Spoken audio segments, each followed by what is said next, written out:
Before I turn it over to Mike and Lisa, I'm going to give you a kind of a thumbnail historical view on Incourage's role in and how we stepped into thinking differently about how we use our money and our investment strategy and why we did it. So it's going to go way back, and I promise I won't take too long to get up to where we are, but I think it's important to have context.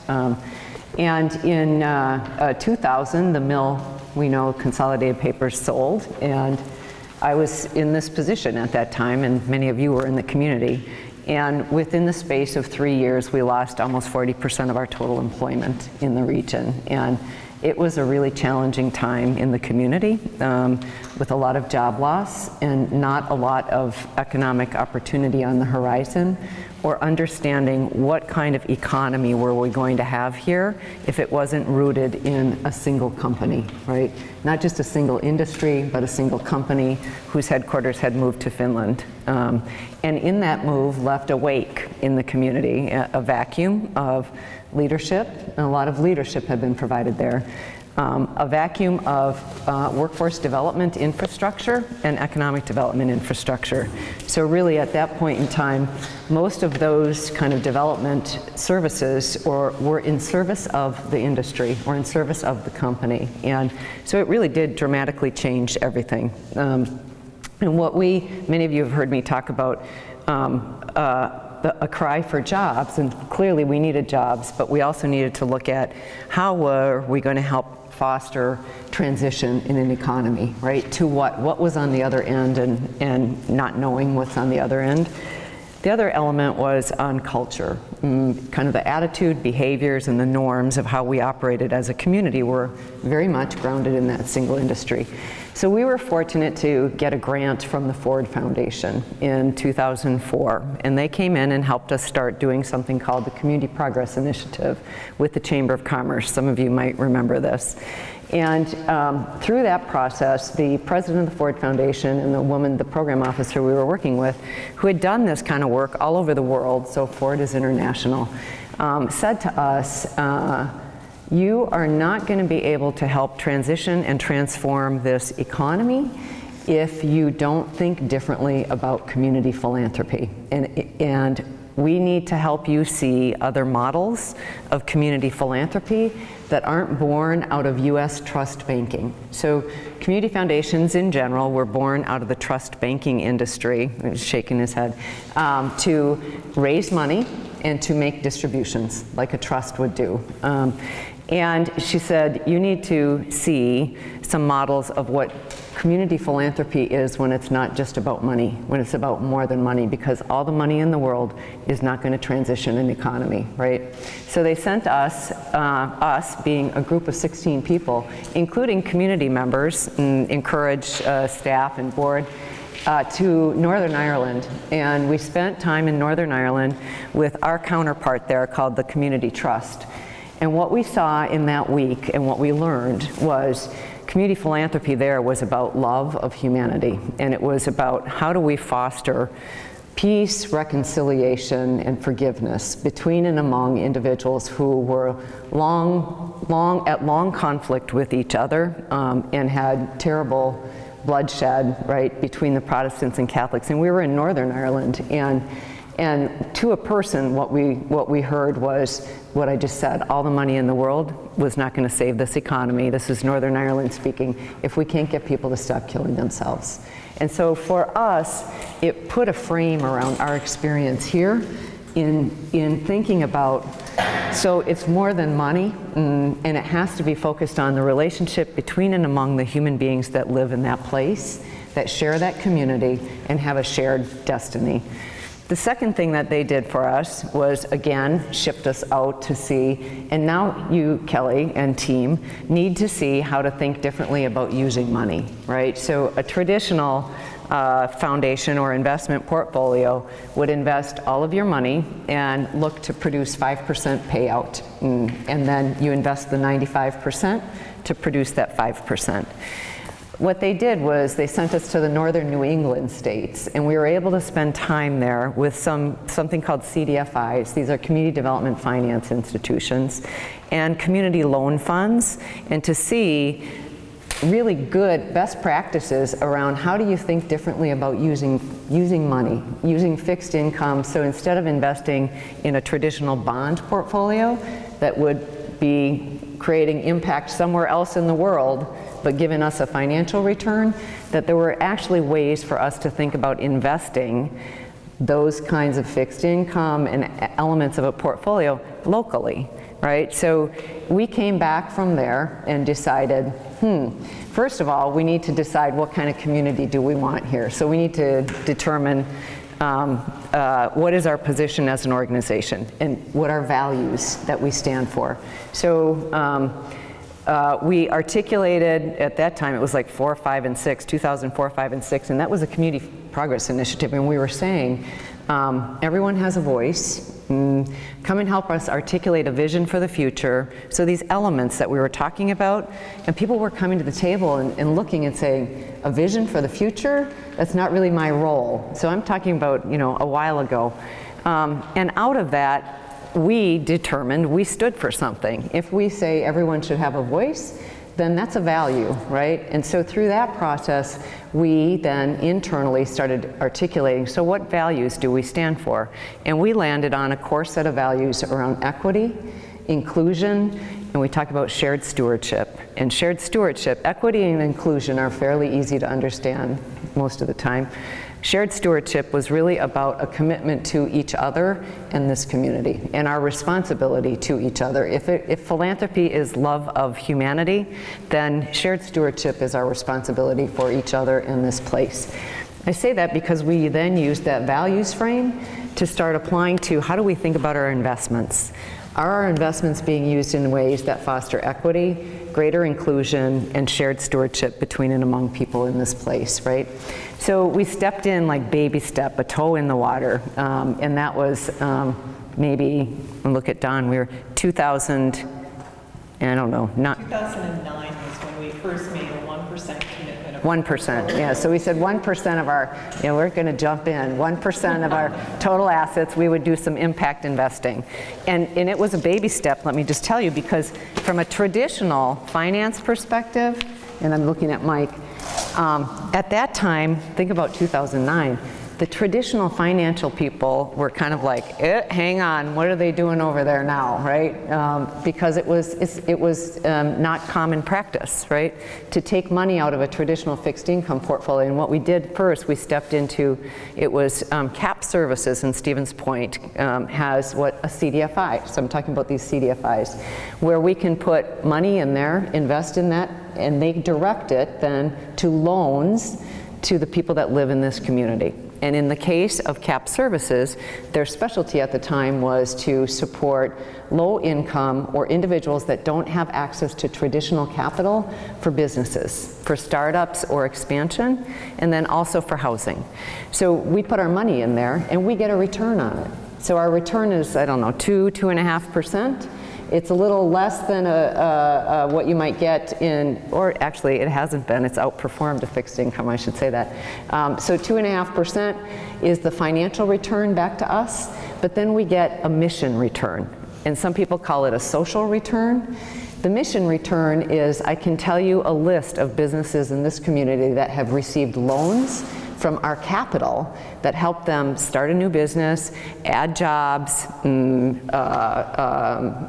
renovate affordable housing, that kind of thing. So there's not just a financial return, there's a mission return. So when you heard us at Incourage say community investing or mission investing, we use both of those terms kind of interchangeably. And so we started there in 2009 and had good success. You were on board by that time, Lisa was on board by that time, right? And we were trying to figure out how do we marry traditional with social return, right? And these guys have been remarkable to have this team, right, coming at it from different angles and being willing to think differently about how do we do this work. I made notes about what I wanted to make sure I said. So let me just fast forward to key points along the way here. And you heard some of the board members say that in 2014, we made the commitment to be 100% mission aligned. And that was a significant commitment. So to go from 1% to 100% in 2014 was significant. I would say by the time we made that 100% commitment, we had done several things. We had purchased this building in 2012. This building is a mission investment for us. It's a community investment, right? Because it is a real estate investment. We expect it to produce returns and multiple kinds of returns, not just financial return over time, but there are the returns of what we would look at as social capital and other kinds of value beyond just financial return. So this space we're in right now is really a community or a mission investment. That was 2012. 2014, we committed to 100% mission alignment, and it was shortly thereafter that we started investing directly in equities, correct? Yeah. Straight up equities. In 2016, we made the decision to actually purchase, it was our first one, to purchase shares in Verso Corporation, just 100 shares directly, so that we would have the ability to vote in proxy ourselves when it came through and have the ability to exercise our voice with the company if we chose to do so. We did that with Verso and Domtar and Walmart and Catalyst at the time. Yeah, so if I step back and say what we had watched then with the paper company, the headquarters moving to Finland, right? And then the next sale was back onshore to a company called NewPage. Who was in the community when NewPage was here? NewPage was predominantly owned by a private equity firm called Cerberus. And Cerberus cared about Cerberus's shareholders. They didn't care about the community or the workers. And when you look at the changing nature of the relationship between corporations and businesses and community, or especially in rural America and in a whole lot of paper and forest product companies, the primary owners are private equity firms, and private equity firms that don't have the best interest of this community at heart. Their primary interest is shareholders. So when NewPage declared bankruptcy, after they had done a lot of changes internally and sold off resources, they left a trail of debt in this community to a lot of printers, loggers, to Incourage for worker training programs, and it just incensed us, actually. We were talking about equities at the time, and I said, well, if our equity portfolio is some combination of whatever the local investment firm puts together for an S&P 500 portfolio, why aren't we invested in the community, the organizations that influence this community, for good or bad, right? So if all they're listening to is shareholder voice, then we need to become a shareholder. So it was kind of that simple, the way that we stepped into it. And not just from a standpoint of holding them accountable to not do things like eliminate retiree health care coverage or some other things, right, where we are engaging on issues and conversations with them.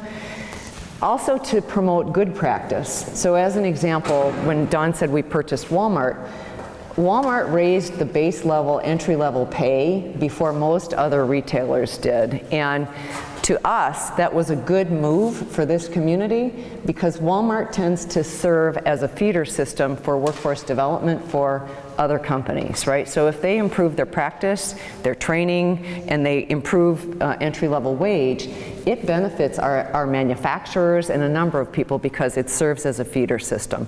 Walmart is the #2 employer in the state of Wisconsin, right? So we should care about their practices and how they influence communities.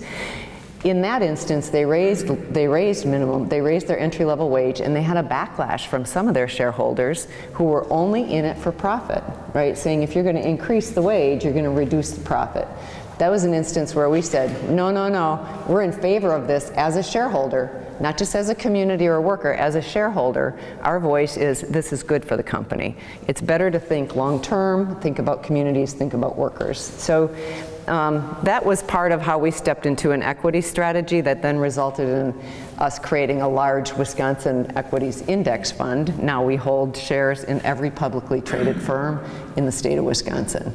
We were the first to do that in the nation, and we now have had 6 other states follow suit. So that's kind of a high level, and I know some of you don't maybe need that level of detail around equity or private equity, but I wanted to call out some specific examples of where we've invested and why we've invested with intentionality, right? Because it's about long-term making choices about where we put our money, and we put it with intentionality to shape a new opportunity for the next generation here, right? So thinking about sustainability and the new partnership that we've announced with UW-Stevens Point, this partnership for sustainable communities are grounded on sustainable finance. And they're grounded on investment that is not extractive, investment that is additive and helps grow communities. So our conversations today up at the university with the chancellor and his leadership team were around what does it mean to have sustainable finance integrated in the UW-Stevens Point curriculum. So there are a lot of larger colleges like Duke and MIT and others that do this kind of curriculum, and young people in general want values-aligned opportunities for their work, for their life, and for their investment strategies. And so this idea of working with them to build training opportunities, it means that hopefully the Tribune doesn't remain as kind of an outlier as a social enterprise or as a community investment.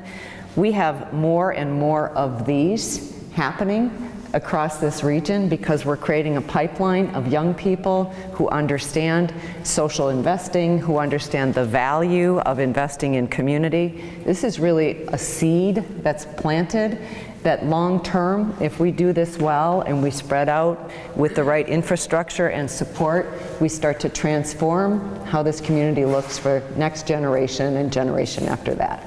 So that's my shtick and my spiel on mission investing or community investing and why we do it. In our case, we work with many philanthropies, I know Mike does as well, whose missions are place-based. They are community-focused. They are institutions that are trying to drive change within a geography and to benefit the people in that place. And we do that all over the nation.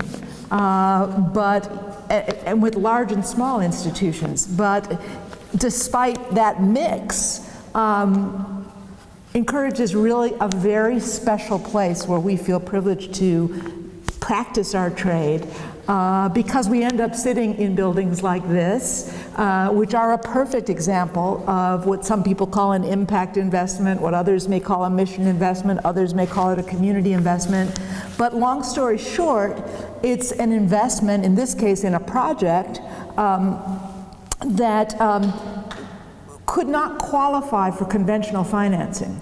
A bank would not make a loan on this property because it's not clear at the outset that it's going to be occupied by conventional businesses with predictable cash flows. It is going to be occupied by businesses, and there will be cash flows, but those will all happen as a result of a concerted effort where we seek out those businesses that want to be aligned with a vision of a sustainable community, and will probably end up growing with those businesses over time.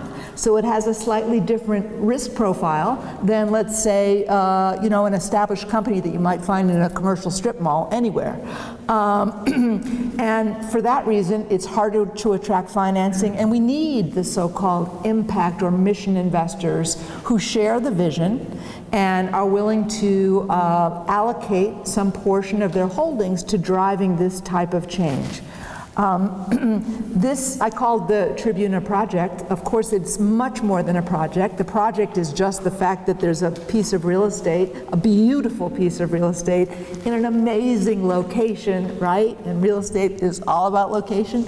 That once it is fully revitalized or rehabbed, is going to be a hub of community activity where we know that the whole vision for what takes place here was developed through community participation. The residents said, this is the kind of space we need, these are the kinds of businesses that we need in this community, and this is the type of project, if you want to call it that, that will really help to drive a sustainable and inclusive economy here in the region over time.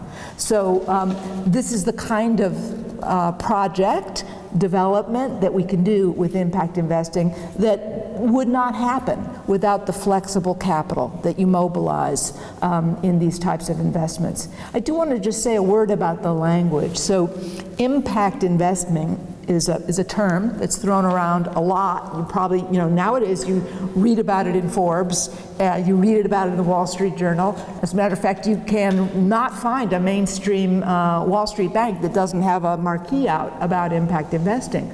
But it wasn't so long ago that many people dismissed the idea of impact investing as too risky. Well, what is it? It is incorporating social and or environmental criteria into the investment decision-making process and really driving desired social and or environmental outcomes using investment as part of the strategy for driving those intended outcomes.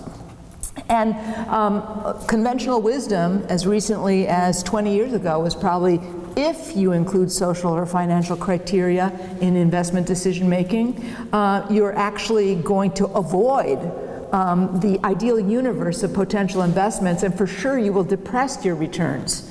What's been shown over the years is that, in fact, unless you incorporate social and environmental and even governance criteria into investment decision making, you in fact are incurring risks and probably are more likely to suffer, if not depressed returns, volatile returns, because there may be things like lawsuits for unfair worker practices. There may be, underwater drilling explosions with all kinds of liability because a company may not have fully embraced environmental practices that might have protected against those kinds of outcomes. So we're really having globally a paradigm shift in how we think about investing. And not only do we have investments at the community level who are saying, wow, I could use my investments, like Incourage is, to drive all kinds of wonderful changes and developments in my local place. But we also have investors, including institutional investors with billions of dollars, foundations, but also universities, pension funds, saying we want to align our holdings with these environmental, social, and governance criteria, because if we don't do that, we're incurring risks, not only to financial returns, but actually to the well-being of the communities and the populations that we serve. So there is a paradigm shift, a tipping point really about how investments are being used to drive social change. And while that's happening globally, I come back to Incourage and the way it's playing out here. So not only do we have an institution like Incourage that has purchased this building as a single development, but through other of their investments, as Kelly said, investing in these very specialized investment funds, community development financial institutions, whose primary purpose is to invest in underserved communities and underserved populations. So entrepreneurs who don't have access to bank capital, either because they're early stage startups or too small of a business to be of interest to a bank, or potentially because they are a woman or a person of an ethnic population that might be subject to some kind of bias. And so these loan funds exist to make sure that there's equitable flow of capital to that full range of qualified entrepreneurs and borrowers. The same applies to homeowners, and making sure that they can get access either to mortgages to become homeowners or home improvement loans, and so on, and to those who develop housing that's affordable. All of these types of entities typically have some challenges accessing capital in the conventional markets, and so the impact investor comes in and either takes that early stage risk or sometimes is willing to absorb a little more of the risk in a transaction so that the much bigger amounts of dollars flow in. And sometimes you'll hear the jargon term of a capital stack, which means a pool of capital where some investors will be willing to absorb losses if they do occur, so that the bigger investors come in and we can actually assemble enough dollars to get something done. And the Tribune is a perfect example of a place where Incourage took the early stage risk and will also absorb a little more of the risk on an ongoing fashion, because that will mobilize banks and others to supply the rest of the dollars that we need to bring this project home. And then we can also use these same practices in investing in growth companies. So early stage companies that intend to be huge companies because they're going to serve a global marketplace, even though they may be located here. And I know there have been such entrepreneurial companies in Wisconsin Rapids.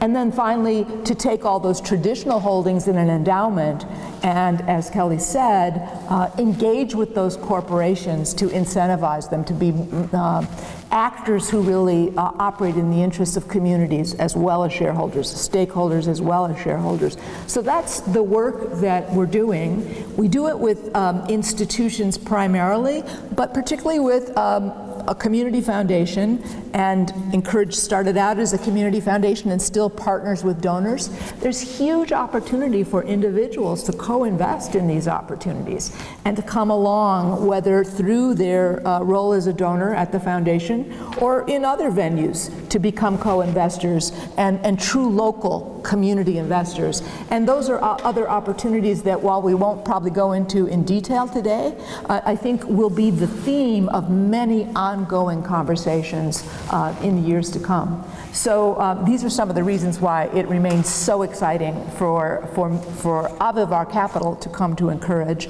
Maybe one other thing I'd flag before passing it over to Mike is that Wisconsin Rapids is in a rural region, and rural communities in general are some of those, like communities of color, like low-income communities, that frankly typically suffer disinvestment. They just don't get on the radar of some of the key investors we need to make things happen, including many impact investors, we have to say.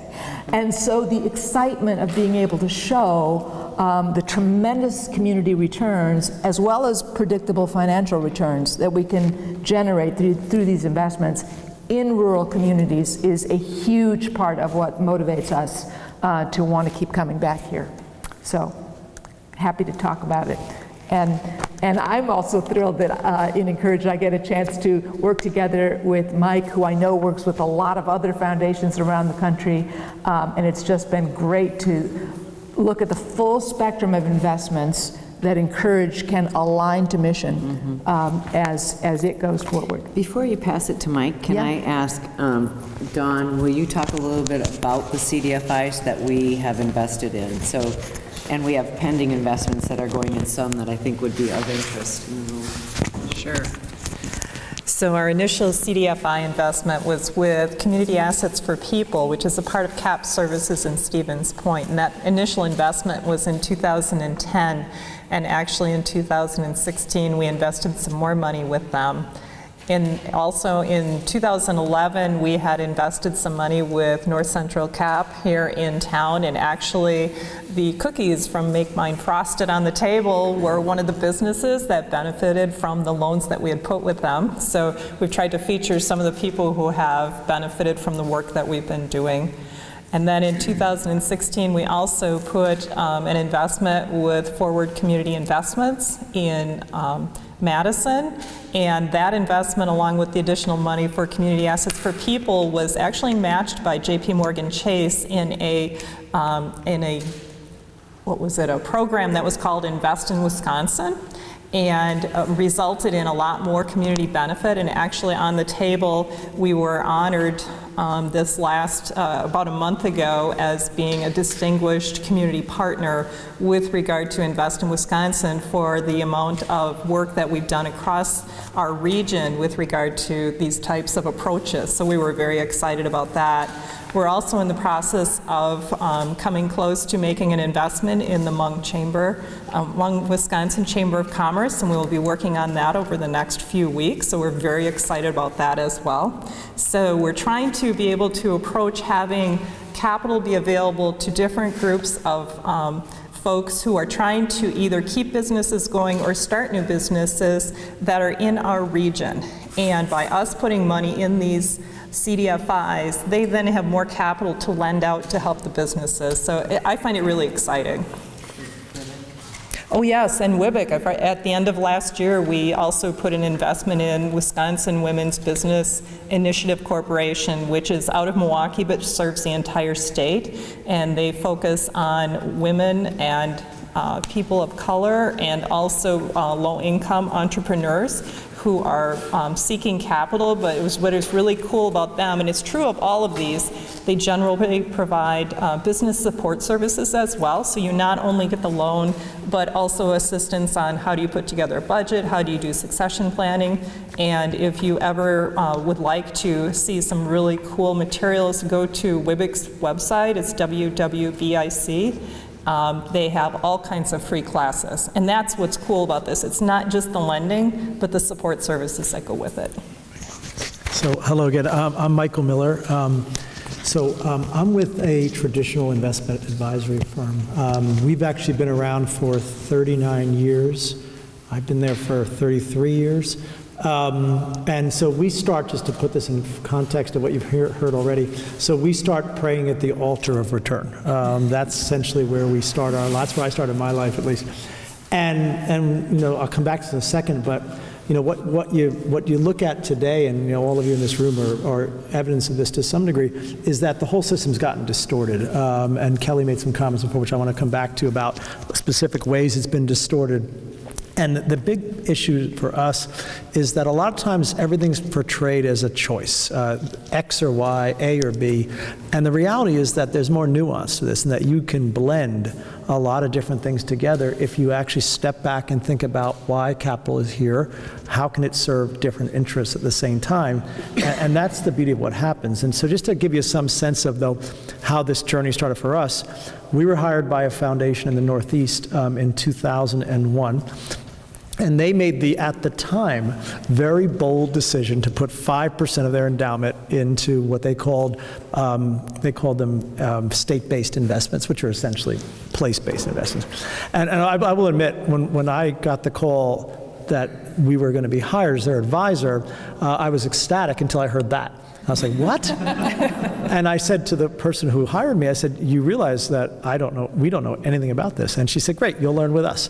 And so fast forward, which is getting to Incourage for a second, what was done 5 years ago here with 100% for mission, think about 5% to 100%, number one. The boldness of that would have been outrageous 15 or 20 years ago, and today it's still outrageous, by the way. People don't do this, and they don't do it much to their at their peril, because the reality is that 100% for mission actually is not a term that should scare people. It's a term that should actually encourage people to think about how to be more creative about the way this work can and should be done. And back to balance, I talked about distorting effects of what's going on. And I was waiting for you to say it, and you got to, because I was hoping to get my chance. But when private equity firms come in and destroy communities and destroy companies, or when somebody complains that you're giving a raise to people in a company, and someone says, well, that's going to hurt the shareholders.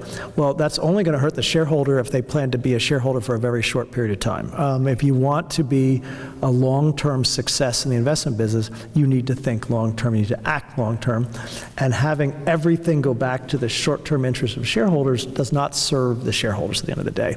And so what we think about all the time is, how do you marry these ideas that capitalism, capital markets, all these things, when used appropriately, can be extremely empowering and powerful, but they can't be allowed to be distorted. And so the beauty of what Incourage has done is to say our bar's 100%, because we're willing to stick our necks out and do things that other people aren't doing, because we're ultimately, at the end of the day, very prudent risk takers. And I don't mean risk taking in a bad way, I mean it in the most positive way possible. And that's the whole concept here, is how do you blend these things together? This building, CDFIs, they all fit. So Dawn and I were having a conversation a little earlier today about how the overall portfolio is invested. How do these different pieces fit together to achieve long-term returns that are very strong and a long-term impact in this community that's also very strong? And so that's ultimately what all we're about. And I'd be happy to dive into details to the extent I know them. Great. So Don, did you want to add something? I wanted to talk a little bit about programming. Yeah, I think the one other thing I'd like to add is Kelly touched on very briefly, one of the things we did when we were looking at the domestic or the U.S. equity side of our portfolio. It's very easy if you want to buy a fund that is screened for environmental, social, and governance type practices, and you could check the box and say, okay, we've aligned that now more towards our mission. But we felt we wanted to go deeper than that, and we were doing a lot of work in workforce, and it occurred to us, well, gee, what's important to us are the companies that are publicly traded that happen to be employing people who work here. And, you know, the obvious ones are Home Depot and Walmart, but it's amazing. You start digging in, and it's O'Reilly Auto Parts, it's Advanced Auto Parts. I mean, it's amazing how many publicly traded companies actually employ people on the ground, not only in our area, but across the state. So we worked with Mike and Lisa, and also with a company, or with a firm called Aperio Group out of Chicago. And with their assistance and the expertise that they had, we actually constructed our own public equities, U.S. equities portfolio that is tilted toward companies that employ people, leaning mostly towards what, like a 50-mile radius around here, but also across the state of Wisconsin, or are headquartered in the state. Now, it's not just those equities, because obviously we don't have a lot of biotech or, you know, some of those kind of things that you need to balance out a portfolio. So then we brought in companies that are outside the state, but for those we did look at them for their environmental, social, and governance practices, so that with that portfolio you're at least still achieving the returns of a Russell 3000 index, but it's tilted towards companies that actually matter here. And here's the great part. Now we own those shares directly so that we can actually influence the voting of the proxies, or if we want to have the ability to engage as an active shareholder with the company. And actually along those lines, Kelly actually had the opportunity in the fall to speak at the annual meeting of Verso and to advocate on behalf of the community. And we were able to do that because we actually owned shares directly in that company. And so we would have that opportunity with any of the companies in that portfolio, but that's the one that we've done it with so far. So that is the one thing that we're quite proud of being able to align something that would normally be just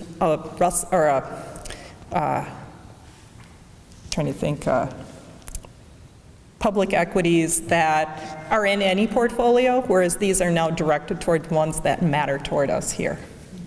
It's amazing.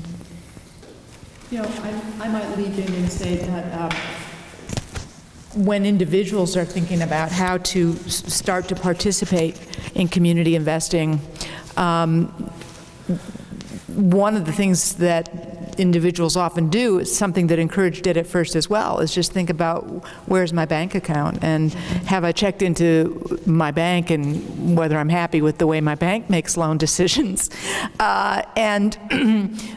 You know, this can lead to placing bank accounts more with locally owned institutions, and particularly also with credit unions. Credit unions are oftentimes truly amazing institutions in our community that we overlook. They're member-owned. They are nonprofit organizations, so they're not operating just to you know, profiteer on the borrowers. They're operating to really help those borrowers realize their dreams. And there are some great credit unions in this region.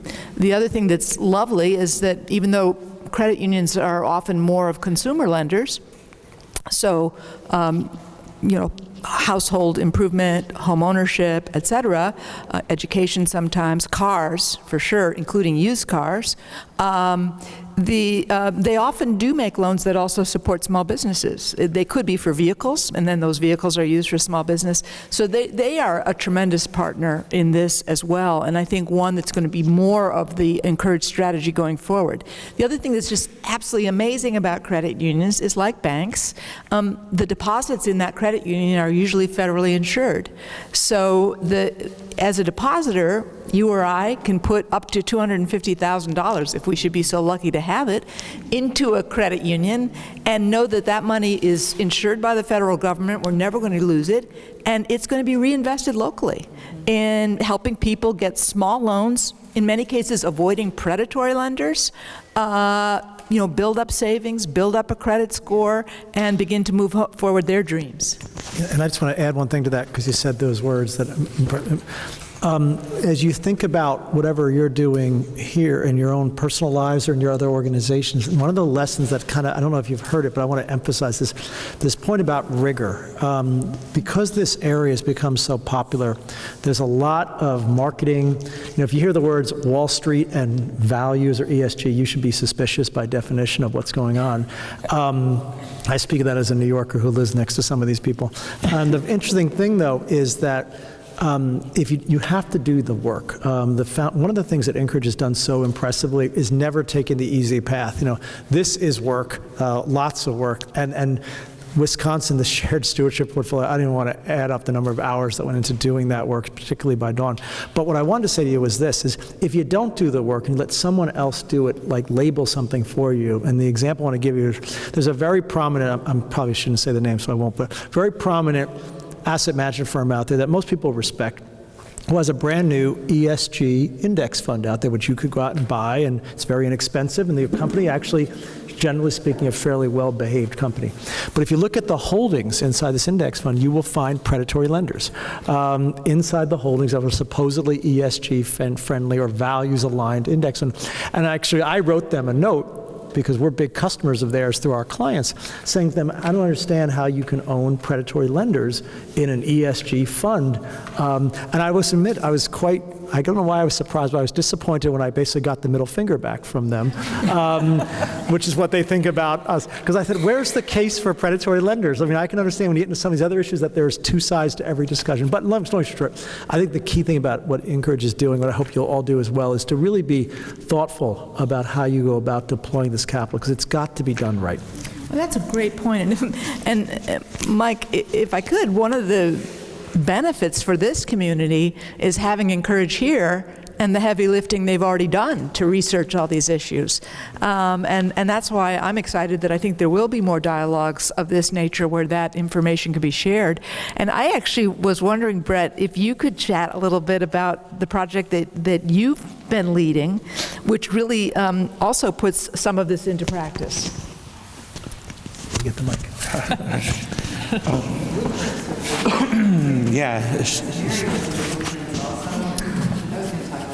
Certainly, we have two board members, Christy and Keith, that were part of our blueprints, which really exposed us to new market tax credits, the alternate form of financing, which was really huge for us with our project really literally across the street. $27.5 million is a lot of money to try to think about raising in any size community. And so, to some of the other themes you're hearing, thinking differently about capital and securing that was big. And so we were very fortunate to be able to do that. But Blueprints really exposed us to our consultant, which was Hope Capital Community, Hope Community Capital. And she was phenomenal in helping us work us through that process. And eventually closing on a net benefit of $3.9 million towards our project in November of 2018. So huge learning for us, but very excited because, quite honestly, for those that are familiar with new market tax credits, community development entities who receive the tax credits and are eventually purchased by an investor, in our case, JP Morgan Chase, we're tied to other tax credit programs in our community. one of which is investing right across the parking lot from us with the senior housing. And so as we worked with that CDE on our project, and they're working on the other project, we were able to find some additional impact between our two projects with the senior housing and the YMCA Boys and Girls Club. So it's very learning, but very, very impactful for our community, I say at least so. That's a great point. You know, Brett, you bring up something that we hadn't mentioned already, which is that one of the ways that we manage the risk investing in communities that have been disinvested in or have had lacked access to capital is that we often look for ways to partner with government. And when we're fortunate, and when the government is sort of aligned in terms of understanding the importance of creating an environment where capital can flow, they offer programs like the New Markets Tax Credit program that you were able to use, which is really an incentive for private actors like JP Morgan Chase to come in and invest in this case, low-income communities. In order to qualify for that New Markets Tax Credit, your project is, I believe, located in a designated low-income community, but how wonderful to be able to have partners who went through the process of learning about that credit, which is very hard to use, and then using it successfully and mobilizing all that private sector capital to bring such a community asset. And I guess we mentioned blueprints, but we didn't quite say what it was. Kelly, do you want to say a little more about it? Sure, but then I want to open it up for questions, because we've been doing all the talking, and there's a lot of examples. I mean, I can think of hundreds of examples as people are talking here of just things that you would resonate with or know in the community. But this Blueprints program was important because it was a series of organizations that had projects, right? So the Y had the YMCA pending. We had the Tribune, the Housing Authority, let's think, Health Department, Farm Shed, the Triangle Project, the city had the Triangle Project. So we had all these players of teams at the table, and they went through 18 months of training. We called it Blueprints. Lisa was one of the consultants that came in to train, and I think there were 6 or 7 others, right, in terms of understanding what is a CDFI and how do we access money, what is a new market tax credit and how do we use that as a tool. Then also training on user-centered process. Why is it important to take the user or the beneficiary into account when we're thinking about projects?